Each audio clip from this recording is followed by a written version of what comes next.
காங்கிரஸ் தலைவர்கள் மீது பொய் வழக்கு பதிவு செய்யும் ஒன்றிய பாஜக அரசை கண்டித்து தமிழ்நாடு முழுவதும் அக்கட்சியினர் மெழுகுவர்த்தி ஏந்தி ஆர்ப்பாட்டத்தில் ஈடுபட்டனர். நேஷனல் ஹெரால்டு பத்திரிகை விவகாரம் தொடர்பாக பாஜக மூத்த தலைவர் சுப்பிரமணியன் சுவாமி தொடர்ந்த வழக்கில் அமலாக்கத்துறை தாக்கல் செய்த குற்றப்பத்திரிகையை ஏற்க டெல்லி நீதிமன்றம் மறுப்பு தெரிவித்தது.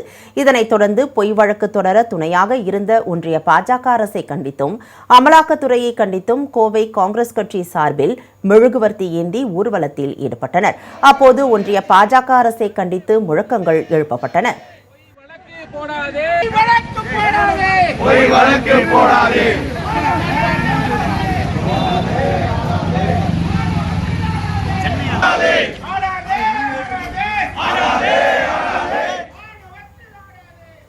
இதேபோல் மதுரை மாநகர மாவட்ட காங்கிரஸ் சார்பில் மெழுகுவர்த்தி ஏந்தி ஊர்வலம் நடைபெற்றது.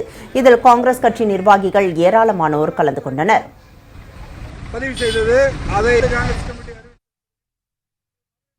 இந்திய அமலாக்கத்துறையானது நேஷனல் ஹெரால்டு வழக்கிலே எங்களுடைய தியாக தலைவி அன்னை சோனியா காந்தி அவர்களையும் வருங்கால பாரத பிரதமர் எதிர்கட்சியினுடைய தலைவர் இளம் தலைவர் ராகுல் காந்தி அவரையும் பொய்யாகவும் போலியாகவும் ஒரு வழக்கை ஜோடித்து அவர்கள் மீது குற்றப்பத்திரிகை தாக்கல் செய்தது.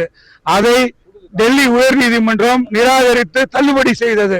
இந்த வெற்றியை கொண்டாடும் வகையிலே எங்களுடைய இந்திய தேசியம் முழுவதும் எங்களுடைய காங்கிரஸ் பேரியக்க தேசிய நெஞ்சங்கள் அனைவரும் மெழுகுவர்த்தி ஏந்தி இந்த பாசிச பாஜக அரசை கண்டித்தும். தேனி மாவட்ட காங்கிரஸ் தலைவர் முருகேசன் தலைமையில் மெழுகுவர்த்தி ஏந்தி போராட்டம் நடைபெற்றது. அப்போது ஒன்றிய பாஜக அரசை கண்டித்தும் அமலாக்கத்துறையை கண்டித்தும் முழக்கங்கள் எழுப்பப்பட்டன.